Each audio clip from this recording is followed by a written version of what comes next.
Covid-19 is transforming people's relationship to work, with millions now out of a job. And many more getting used to working in a very different way.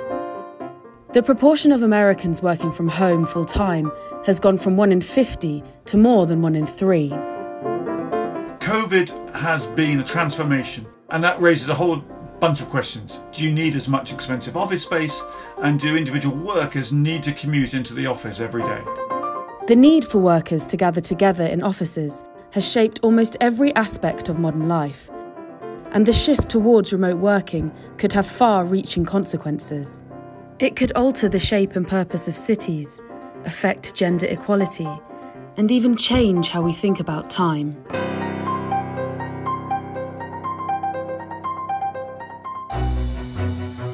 The modern office emerged along with the Industrial Revolution, when people migrated to cities in search of work. Factories required everybody to be together so they could take advantage of the powered machinery. That started to bring everybody into cities where they could work together and easily walk to the place where they were working. That in turn led to the growth of the offices to manage all those companies. Early offices were organised into rows of desks for clerks, overseen by a central manager, mirroring the production line on the factory floor. And 200 years later, despite the rise of the internet, the basic function of the office persists. We made the leap from seeing that people could communicate via electronic means, via email, via shared documents, without realising that didn't mean that everybody had to be in the same place. You've got mail. We've had 20 odd years since the internet, and office design is really only starting to reflect the real possibilities of that change. The uncomfortable truth about offices is that they are expensive and inefficient. Companies spend on average $10,000 on office space per employee every year. The most expensive office real estate is in Hong Kong, where every square foot costs on average $265 per year. Beijing and London are the next most expensive locations. The need for social distancing in the wake of the pandemic could reduce the number of staff in London offices by 2/3, making the office look like an expensive artefact. I've talked to companies that say they're thinking of maybe using 2 floors in a building instead of 4. Or maybe using regional offices as small sub-offices so that not everybody has to commute into a big city. The idea of workers clocking in and out at the same time every day also dates back to the Industrial Revolution.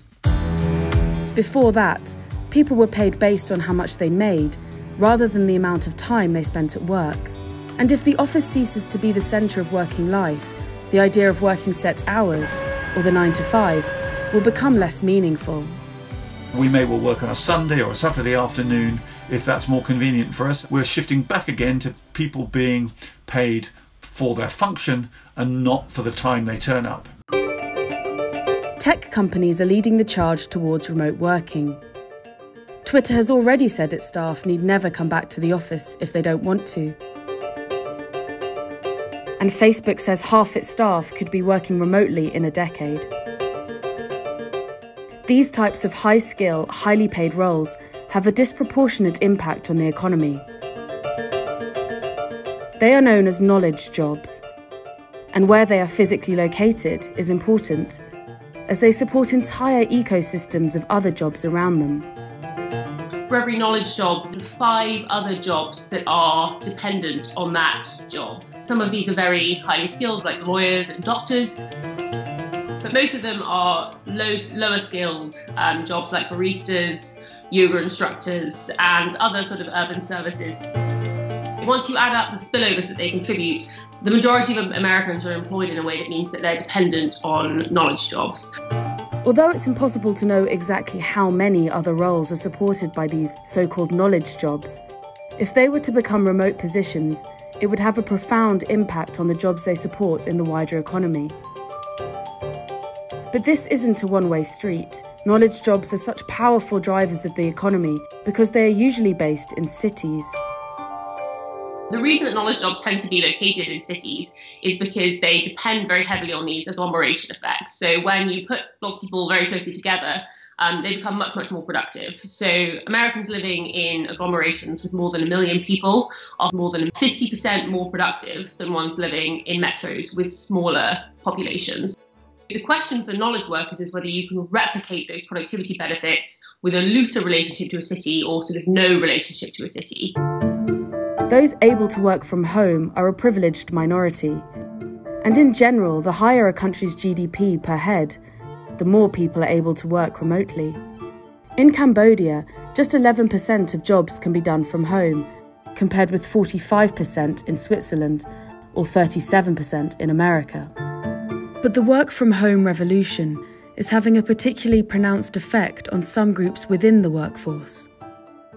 Women are more likely to work in face-to-face roles, and so they have been disproportionately affected by the recession caused by Covid-19. In previous recessions, men have generally been more likely to be laid off, as they are overrepresented in manufacturing and construction. This time around, more women in America have lost their jobs. And those who've kept their jobs have extra challenges. Mothers are now interrupted over 50% more often than fathers. But the normalisation of home working during the pandemic could also have long-term benefits for some female workers. If remote work becomes this way of working that has no stigma attached to it, then I think that requirement that you drop everything and be in the office all the time for these sort of very high-powered careers will sort of slacken slightly. And I think that it might be a good thing for women to sort of help them break through. Although offices are sitting empty, corporate leases can run for as long as a decade, and there has not yet been a rush to sell office real estate. So the office, in some form, looks set to survive the pandemic. I'm sceptical when people say, oh, well, we've sort of proved that we can do it from anywhere. I'm like, well, you just try and do it for a year, and we'll see whether you're as productive as you were. The global experiment in remote working has shown there are some things that are hard to foster online, like corporate culture and creativity. And these will be the mainstays of the post-pandemic office. Well, that's about all I've got to say. And a darn good job of saying it, too. For younger workers, they make friends and connections and a network where they can get on in life later on. It's very hard to build a kind of esprit de corps in a company for people who haven't met. Offices will be less of a prison cell and more of a collaborative area, more of a games room where you go in to try and shoot the breeze with your colleagues and come up with something different. It may feel like the pandemic has revolutionised working life, but in some ways, it has simply come full circle. Before the Industrial Revolution, there was no working week, no 9 to 5, or fixed workplace for many people. And thanks to Covid-19, this may be closer to the way things will look when the world emerges from lockdown. I'm Philip Coggan. I'm the Bartleby columnist at The Economist, covering management and work. If you'd like to read more about COVID-19 and its effect on working life, click the link opposite.